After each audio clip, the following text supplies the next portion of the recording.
Mga kaibigan, magandang araw po sa ating lahat. Muli pong nagbabalik ang inyong lingkod. Alam nyo ba mga kaibigan na meron pong issue ngayon ang Starlink? Marami pong mga nagreklamo na mga new buyers sa buong Pilipinas. Ano nga po ba ang issue na ito na pinagkakagaluhan ngayon?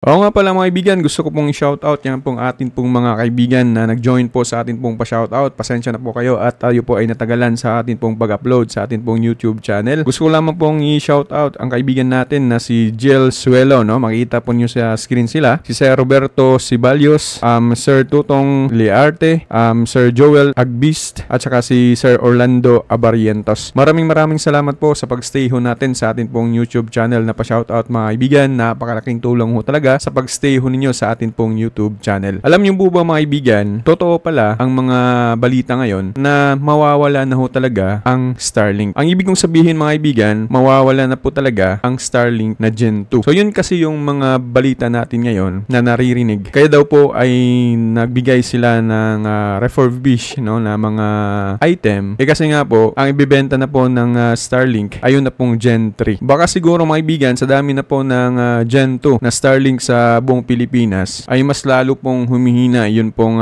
signal ng internet, ano. Kaya po ginawa nila ng paraan na magkaroon ng Gen 3 para siguro ay may isang direksyon ng satellite na kukunin lamang po ng Starlink na ito, no. Kasi sa Gen 2 mga kaibigan, kapag meron pong dadaan na malapit na satellite po ng Starlink, ay kusa ho itong lilipat at ko-connect naman po doon. Kaya mayroon po daw ganun na pangyayari na bigla na lamang pong magdi-disconnect yung atin pong Starlink kasi nga po meron pong mas malapit na satellite na mas gusto niyang pagkukunan ng source ng internet. So, ganun daw po yung mga pangyayari ngayon, no? So, sa Gen 3 naman, kaya nga po ba ginawa nila yung Gen 3 para daw mas stable at may specific lamang na satellite yung kanilang kukonekan. So, yun yung mga naririnig natin na mga balita, no? Kaya nga po, ang buong Pilipinas ngayon ay mayroon na pong dinagdag na bills, no? Na babayaran para ma-push mo na i-activate yung Gen 2. Ang nangyari kasi niya ngayon, mga kaibigan, nilabas na nila lahat ng Gen 2, no? Yun nga po yung sinabi natin ay merong mga refurbish. Actually, yun pong mga item na yan ay mga talagang mga brand new po yan eh. Pero yun nga po ay gusto nga lang po nila na maubos na po ang item na ito. At nang sa ganun ay magiging Gen 3 na lamang po yung kanilang ibibenta. At kung mapapansin ho ninyo sa Shopee at Lazada, yun pong presyo ng Gen 3 ay kapareho na po ng presyo ng Gen 2 dati na mga brand new. Dati ay 33,000 po yung Gen 3 pero ngayon mga ibigan ay nasa 28,000 na po yung Gen 3, no? Kasama na po doon yung mismong router or modem na meron na po siyang mga ports na pwede pong paglagyan ng mga UTP cable para makapag-extend po ng internet di gaya po ng Gen 2 na kailangan mo pa ng adapter. Kaya nga po mga ibigan, kung kayo po ay may makikita po na mga Gen 2 ngayon na binebenta tapos ang pag nag-activate ho kayo ay meron pong idadagdag na singil. So meron pong tinatawag doon mga ibigan na congestion fee na kung saan ay mag-a-add ka ng 5,600 ata yun para ma-push mo na ma-activate yung yung pong Starlink mo na bago. So sa mga new buyers ngayon at sa mga lahat ng mga nakabili po ng mga bagong Starlink ho ngayon ay kahit saan ka po sa Pilipinas, kung Gen 2 yung gamit mo at pagkatapos residential yung gagamitin mo ay mag-a-add ka ng 5,600. At congestion fee pa lamang yun mga kaibigan. Meron pa pong activation fee, yun pong 2,700 na kung saan ay aabot ho ito ng 8,300. Kaya nga po napakabigat ho sa bulsa kasi nga po mga kaibigan, ako po inaawa sa akin pong isang client na nabentahan ko po ng Starlink. Hindi ko po inaasahan na mag-a-add pala ng 5,600. Mabuti na lamang po at mabait ho yung client natin at naiintindihan ho tayo na hindi naman po natin kontrolado yun pong system o yun pong Starlink mismo na kung saan ay sila naman po ang nanghihingi ng additional fee, no, para ma-activate mo yung Starlink. Kasi pag di mo yun gagawin, ay mapipwersa ka din na pupunta sa roaming na plan na kung saan yung pong roaming mga ibigan ay wala pong siyang additional. So magbabayad ka dun ng 4,100, fix na po yun at yun po yung monthly mo 4,100. Pero sa tingin ko din mga ibigan ay isa po itong strategy din ng Starlink na kung saan ay gusto nila na dun po sa roaming plan mag-avail yung pong mga new buyers or yung pong mga bagong nakabili po ng Starlink, ano? Kasi kung sabihin ho natin na crowded yung area area ng frequency ng Starlink, siguro pati roaming mga kaibigan ay mag-additional sila ng fees, di po ba? So nakapagtataka ho talaga kung yun man po ang problema. Sana lahat po ng mga plan ay meron pong mga additional fees. Kaya nga po napaisip ho din ho tayo na yun yung isa sa mga main goal ng Starlink. Para ang piliin ho natin ay yun pong roaming mga kaibigan, kasi nga po is 4,100 lamang po yung activation niya kaysa dun sa Gen 2. At nasisiguro ko po na lahat po ng mga halos sa buong Pilipinas ay residential lamang po yung kinukuha na plan. At siguro nadidetect din ng Starlink na marami pong gumagamit sa residential, ano? Kaya nga po siguro din ay gumawa ko sila ng pamamaraan at nang sa ganun ay magiging 4,100 yung monthly natin. So yung speed naman na magbibigay ng roaming ay same na lang din naman po ng Gen 2, no? So ang kaibahan lamang ay pwede mo siyang madala dun sa ibang lugar, yun pong roaming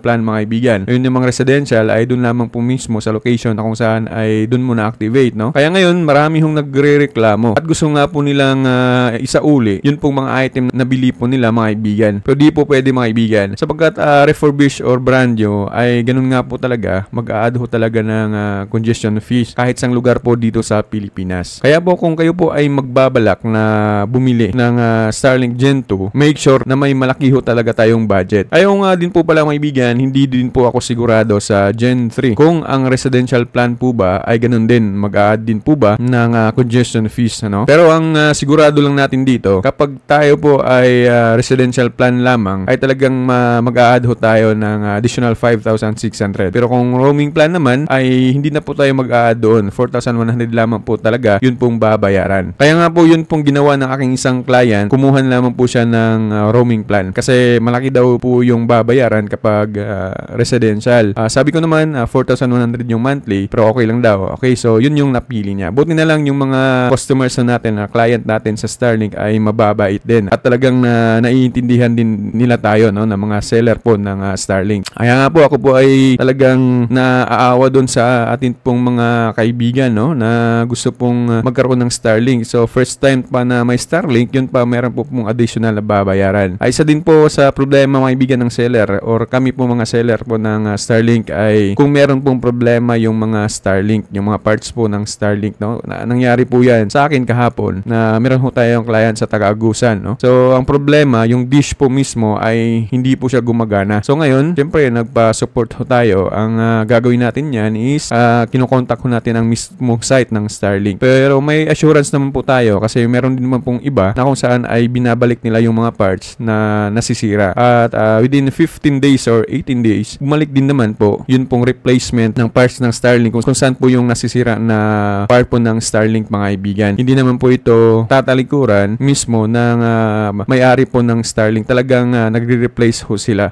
Lalong-lalo na kung ito po ay hindi pa po umabot ng isang taon, no? Kaya hindi din po dapat tayo mag-aalala kasi kung hindi din po tayo satisfied sa atin pong Starlink mga kaibigan, ay pwede din naman po i-refund nila, ibalik po yung item. So, yun po yung mga assurance ho ng Starlink mga kaibigan sa atin po bilang isang mga customers nila, no? At meron din po tayong nababalitaan na kung nasisira or masira yung Gen 2 na Starlink mo mga kaibigan, kung hindi pa po ito aabot ng isang taon, ay i-replace ho nila ito ng Gen 3 at hindi na po Gen 2 kasi nga po wala na daw pong mga Gen 2 ngayon na item sa Starlink. Kaya lahat po ng kanilang item ay binenta ho nila ng murang halaga. Kaya yun, marami pong nag-avail at ngayon ay marami pong refurbish na atin pong tinatawag, ano? Pero kahit refurbish po yun, ay gaya nga po ng brand new, ayun din po yung atin pong pag-activate. Wala pa po talagang nagmamay-ari doon mga kaibigan. Hindi po ito nagpagmamay-ari ho ng iba, kundi zero account po talaga yung pong refurbish ho ngayon. Pero yun nga, ay